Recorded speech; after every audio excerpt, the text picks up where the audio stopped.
Good morning. Happy Tuesday. September 19th. Alright, Amazon. Flash briefing. Jamie, here's your flash briefing. In NPR News. Live from NPR News in Washington, I'm Corva Coleman. The latest UN General Assembly is convened in New York. President Biden is scheduled to address delegates this hour. The session began with a powerful speech by UN Secretary General Antonio Guterres. He's continuing to insist world governments act together to solve big problems that divide them, from climate change to political control. As I told in the G20, Okay, it is the time for a global against compromise. the United States Politics is compromise. over political control Diplomacy of their is nations compromise. and their Effective resources. leadership is compromise. How's that work? Leaders have a Is that social what you wanted, bro? responsibility to achieve compromise in building a common future of peace and prosperity for our common good. The UN Secretary General is again hammering his point: the world needs action now to solve the global climate emergency. There's mixed reaction from Canada's Sikh community after Prime Minister Justin Trudeau accused India of involvement in the killing of a Sikh leader earlier this year. As Dan Karpinchuk reports, the leader had been a vocal advocate of an independent Sikh homeland in India. Hardeep Singh Nijjar had been shot and killed outside a temple in Surrey, British Columbia in June. On Monday, Trudeau said an investigation by national security agencies showed credible evidence of India's involvement. Some Sikh leaders, like Moninder Singh of BC's Gurdwaras Council, say Trudeau's remarks about Indian interference in Canadian affairs was long overdue, adding that his community had been raising those issues for more than 40 years. Singh also says his community will remain skeptical until there is someone behind bars for the killing. Singh is also calling for a public inquiry into India's actions in Friggin' Canada flies. and an end to any intelligence sharing agreements between Canada and India. Coming in from For the NPR cold. News, I'm Dan Starting to get Karpinchuk in cold Toronto. out. The United Auto Workers Union remains on strike against 3 plants. The UAW is warning the big 3 automakers the strike could grow unless there's significant progress in contract talks by Friday. Stocks opened lower this morning as the Commerce Department reported a bigger than expected slowdown in home building activity last month. NPR's Scott Horsley reports the Dow Jones Industrial Average slipped about 125 points in early trading. Builders broke ground on fewer homes in August than the month before. Most of the drop came in multi-family apartment buildings, but single-family home construction also dipped last month. Of course it Builders did. aren't giving up, though. Permits for future home construction were up in August. Newly built houses are in high demand thanks to a shortage of existing homes on the market.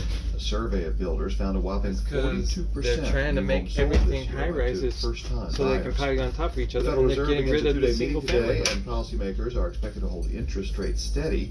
Investors how are do on the they do lookout, that? though, for signs of a future rate Rezoning. increase. The Fed has 2 more meetings before the end of the year. Scott Horsley, They NPR News, rezone all the Washington. single On family Wall Street, the homes Dow is now down 130 for apartment points. buildings. It's NPR.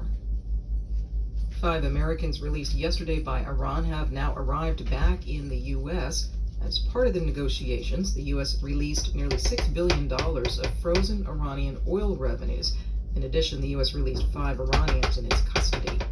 The UN's cultural agency, UNESCO, has officially added ancient earthworks in Ohio built by indigenous people to its World Heritage Released List. Member Iranian. station WVXU in Cincinnati, Dana Weingartner has more. 5 Iranians. Ohio's Hopewell ceremonial earthworks are now recognized alongside such marvels as the pyramids for being of outstanding universal value.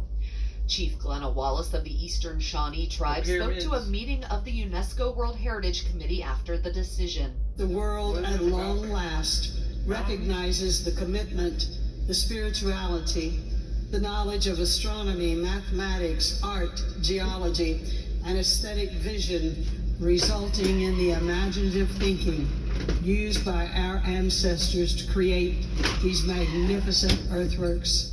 The earthworks were built Earthworks. nearly 2,000 years ago in precise geometric that's patterns. cool. For NPR News, I'm Tana Weingartner in Cincinnati. Cool. U.S. military officials say they have found a missing stealth fighter jet in South Carolina.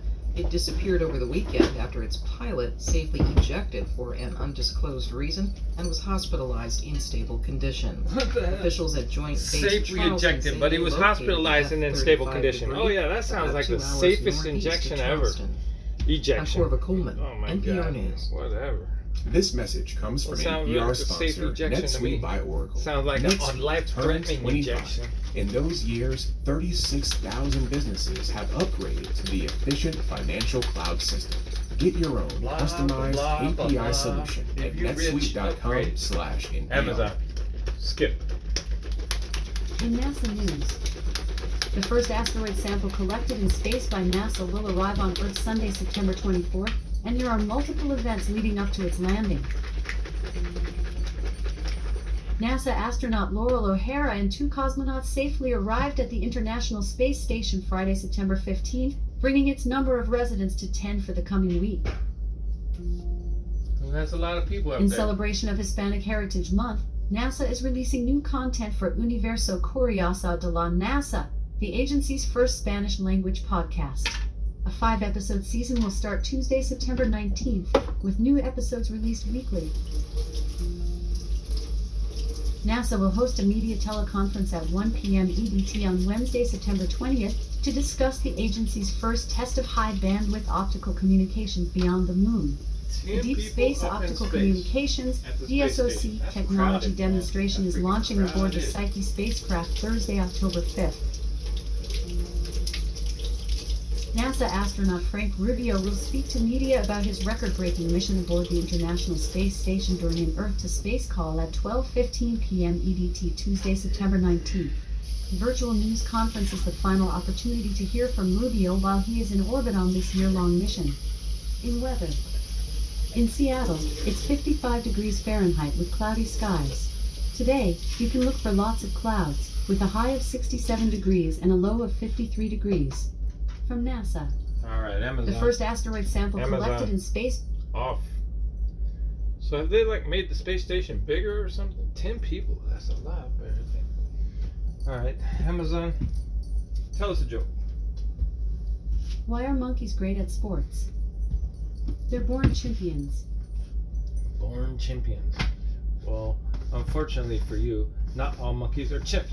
So now we got problems with that joke, don't we? Alright. Happy Tuesday.